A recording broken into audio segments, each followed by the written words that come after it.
ვარ მართა ბიტიაშვილი 10 წლის და მე მოვედი ჩემს დასთან ერთად. მე ვარ სოფია ბიტიაშვილი 8 წლის და მე მოვედი ჩემს დაიკოსთან ერთად. მე მიყვარს ჭამა, განსახი ხილის ჭამა, ზოგჯერ ვჭამ ხოლმე ტკბილეულს, ხანდახან არა. მშობლები ხშირად მეუბნებიან, რომ ბადრიჯანი ჭამე, მაგრამ არ მიყვარს დიდად მე. დედიკო და მამიკო მეუბნებიან, რომ სუკი ჭამეო და ვჭამ ხოლმე. მე ჩემ თვითონაც ვაკეთებ ხოლმე საჭმელებს, მაგალითად კვერცხი, ხლოპები დარძე და ასე შემდეგ. ჩემ დაიკოსაც ვუკეთებ ხოლმე, მე რასაც ვიკეთებ. მიმზადებს და მიყვარს რასაც მიმზადებს ჩემი დაიკო. კიტრი და დავდებ მწვანეზე. კიტრი მწვანეზე იმიტომ დავდე, რომ ჯანსაღია და ძალიან კარგია. სტაფილოს დავდებ მწვანე ფერზე. სტაფილო იმიტომ დავდე მწვანე ფერზე, რომ ის არის ძალიან ჯანსაღი და ხანდახან ვჭამ ხოლმე.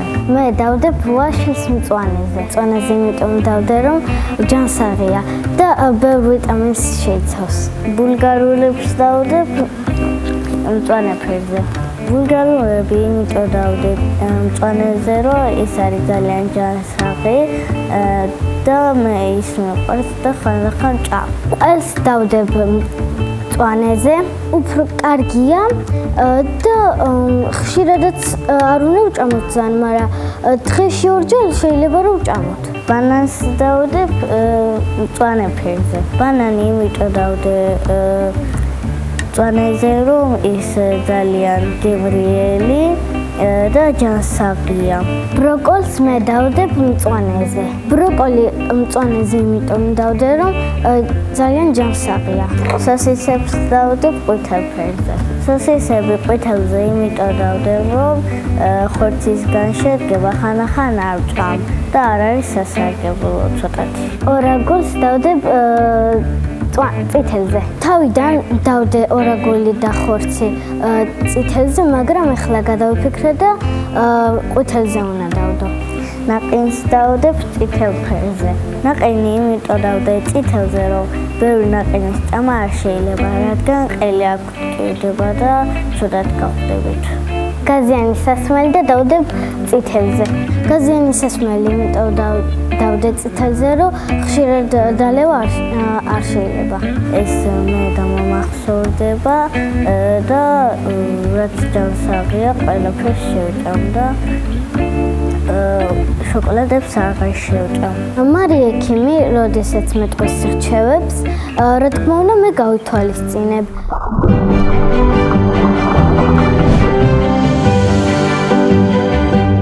ნებისმიერი ასეთი ისტორია ძალიან დამაფიქრებელია ხოლმე ჩვენი გუნდისთვის მთლიანად და განსაკუთრებით ჩემთვის. როგორ წარმოუდგენიათ ჩვენ შვილებს, ჩვენს პატარებს კვებით შუქნიშანი და სათხედავენ აკრძალვებს, სათხედავენ თავისუფლებას. ალბათ შენიშნეთ, როგორი სიყვარულით საუბრობენ ერთმანეთზე დები, მართა და სოფია. და ალბათ მიაქციეთ ყურადღება, მართამ თავიდანვე გაამხილა, რომ ჭამა უყვარს, სოფიამ კი განსაკუთრებით გამოყო თავის დამოკიდებულება ხილის მიმართ. ძალიან შთამბეჭდავია, როდესაც მაგალითად მართა ამბობს, როგორ შეუძლია თავად მოამზადოს კერძები, ხოლო სოფია კი სიამოვნებით აგემოვნებს თავისი დის ნახელავს. ასეთი ურთიერთობა განაპირობებს იმას, რომ კვებითი შუქნიშანიც ბევრად უფრო ადვილად იყიდებს მათ ცხოვრებაში ფეხს და ხშირ შემთხვევაში დებისათვის საერთო ცოდნა და კარგი გამოცდილება ურთიერთგასაზიარებელია. მაგალითად, როგორი დამოკიდებულება აქვს ზოგადად ბოსტნეულის და ხილის მიმართ და მათთვის მხოლოდ მწვანე ზონა ემეტებათ. თუმცა ალბათ თქვენც შენიშნეთ, რომ სოფიას სოსისის მიმართ დამოკიდებულება განპირობებულია იმით, რომ მასში ხორცია. რეალურად სოსისის მიმართ მედიცინის დამოკიდებულება განპირობებულია იმით, რომ მასში პროცესირებული, ანუ დამუშავებული ხორცია უამრავი დანამატით და უამრავი სხვა კომპონენტით, რომელმაც შეიძლება შექმნას საფრთხეები. ხოლო რაც შეეხება მაგალითად მართას არჩევანს, რომ პროდუქტი თევზის სახით და ხორცის სახით ჯერ წითელ ზონაში და შემდეგ ყვითელ ზონაში გადაიტანოს, აუცილებლად გთხოვდით მიაქციოთ ქალბატონებო ყურადღება.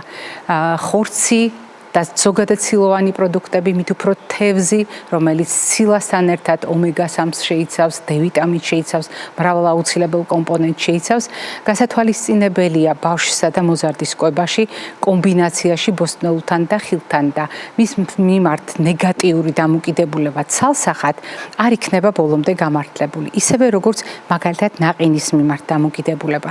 ჩვენს გადაცემაში არასდროს გვითქვამს, რომ პროდუქტი, რომელიც თვითდნობით მაგალითად ოთახის ტემპერატურის პირობებში შეიძლება სითხედ გადაიქცეს, ავკრძალოთ. არა, ასეთი პროდუქტები გამოვიყენოთ ზომიერად და განსაკუთრებით მაშინ, როდესაც წყლის მიღების ჩვევა არ გვაქვს კარგად ჩამოყალიბებული, არა და წყლის შევსება გვჭირდება.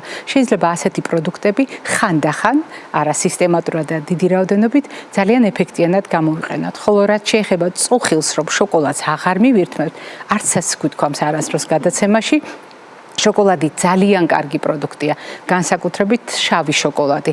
მისი მოხმარების წესები ბავშვებთან დაკავშირებით ასაკობრივად განსხვავებულია, ამიტომ მოდით ეს გაითვალისწინეთ თქვენს პედიატრთან ერთად და არა უარი ვთქვათ შოკოლადზე.